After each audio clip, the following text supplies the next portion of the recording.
प्रिय मांदर प्रेमियों, आप सभी का इस मांदर सीखने के चैनल में हार्दिक स्वागत है। मांदर ढोलक, नगाड़ा, डफली आदि आदिवासियों के नाच गान का बहुत ही लोकप्रिय संगीत बाजा है, जो संगीत और नाच में लय देता है। ये संगीत के साधन न केवल गाने बजाने, लेकिन रीझ रंग, पर्व त्योहार, शादी विवाह वगैरह के भी प्रतीक हैं। जब ये बज रहे हैं तो हमें संकेत होता है कि उस गांव में या उस परिवार में इस तरह के पर्व और त्योहार मनाए जा रहे हैं। इस तरह यह एक सामाजिक तौर पर अपनों को निमंत्रित करना और सम्मिलित करने का बहुत ही सुंदर माध्यम है। इतिहास गवाह है कि हर एक अवसर पर बुजुर्गों ने खुद गाया, खुद बजाया और खुद नाचकर प्रत्येक पर्व और त्योहार का भरपूर आनंद लिया। अब देखा जा रहा है धीरे धीरे मीडिया के चलते हम हमारे अपने आदिवासी संगीत, सांस्कृतिक नाच गान से कुछ दूर चले जा रहे हैं। संगीत जो हमारा अपना आत्मनिर्भर का बाजा था, अब अनकरभरसिया होने लगी है। अभी सवाल उठता है, क्या हम इसे ऐसे ही जाने दें? अगर ऐसे ही जाने दिए तो कल परसों फिर हम कहीं के नहीं रह जाएंगे। हमारी बाजा, हमारी संस्कृति किसी और के हाथ में चली जाएगी। इसलिए आइए आज बाजा सीखने का हम प्रण करें और अपनी सांस्कृतिक बाजा न केवल मांदर बल्कि ढोलक, नगेड़ा, डफली वगैरह भी हम बजाना सीखें। तो इन्हीं को मद्देनज़र आज मैं आप लोगों के लिए कुछ नुस्खे लेकर आया हूँ, एक साधारण तरीका लेकर आया हूँ। आइए इनका मज़ा लीजिए और अपने जीवन में इसको प्रयोग भी कीजिए। Thank you. मांदर सीखने के लिए आप सभी का स्वागत है। मांदर तो हमारे आदिवासियों का मानो डीजे है।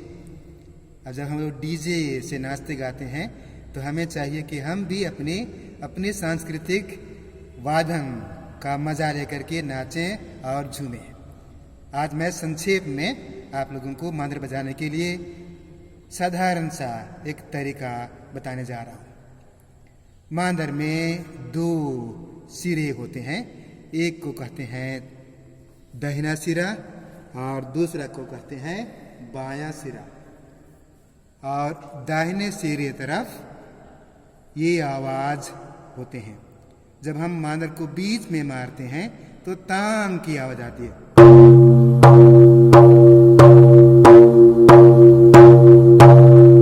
और जब हम लोग मांदर के ऊपर की ओर मारते हैं तो वो तुम की आवाज आती है।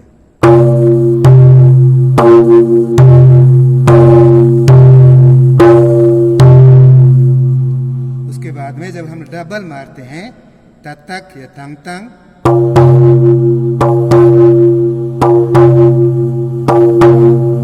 तो तांग तुम तांग तुम। उसी प्रकार बाएं तरफ की आवाज को या धा, या जब हम थोड़ा सा मारेंगे तो गा गा, थोड़ा सा मारने से गा, ज्यादा मारने से धा। और जब हम छूते हैं तो उसको इक या ता या ता बोलते हैं, इक इक। तो जब हम दोनों तरफ से मिला देते हैं तो उनका लय निकलता है। कोई भी बाजा एक तरफ से नहीं निकलता है, तो उसको दो सिरे होते हैं, इसलिए दोनों सिरे से इसकी आवाज निकलते हैं। अभी मैं दोनों ओर से मार रहा हूं। धा, ये बीच में मार जाता है।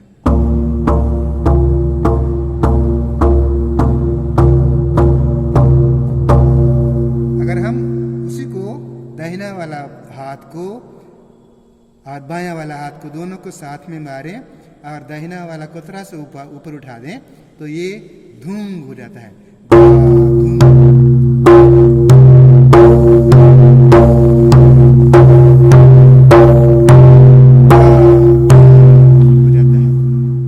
उसी को हम लोग कहते हैं। अगर हम लोग पहले इधर अंशुअर साउंड धूम का निकालेंगे तो धितांग,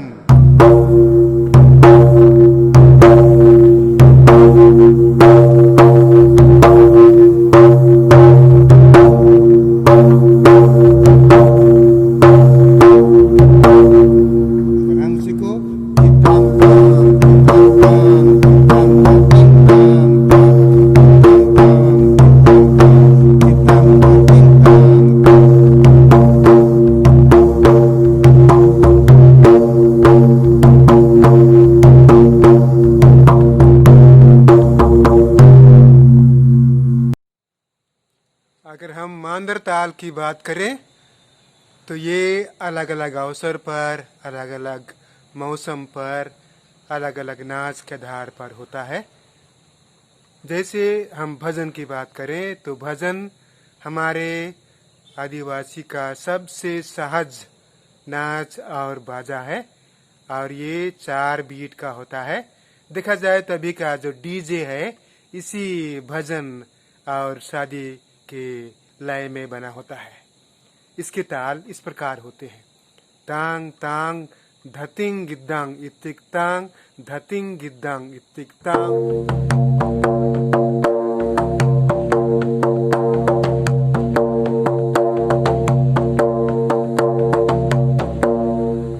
कुछ कुछ जगह में इसको लंबा किया जाता है और लेकिन ताल उसी 4 बीट का होता है। जैसे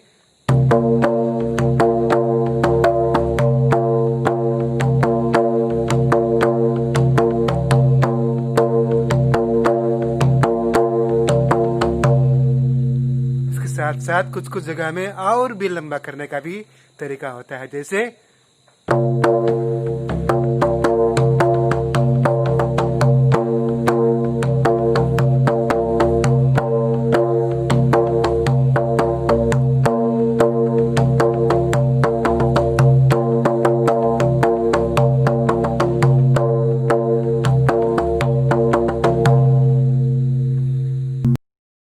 जब हम डमकच की बात करते हैं तो इसके भी लचक कुछ कुछ अंतर हो सकते हैं, लेकिन साधारणतः सभी जगह में इस तरह बजाए जाते हैं।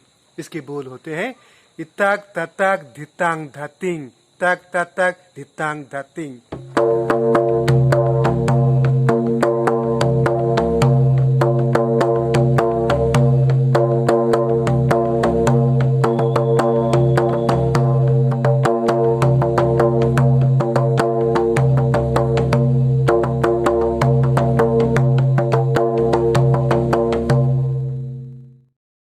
अगर हम करम की बात करें तो करम में तो बहुत सारे वेरिएशंस हैं, अलग अलग हैं। और जहाँ तक मेरा ख्याल है, मेरी जानकारी है, करीब 24 प्रकार के करम नाच होते हैं और सभी प्रकार के नाच के अलग अलग नाच और बोल होते हैं। कुछ जो बहुत ही कॉमन है इस प्रकार होते हैं।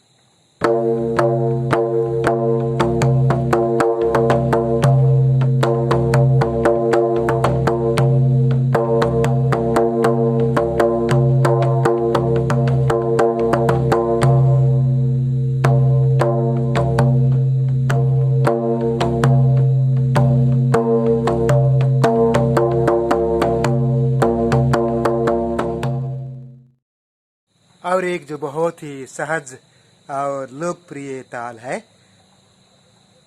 वो इस प्रकार है, ताक दादांग धिंग ताक धतिंग।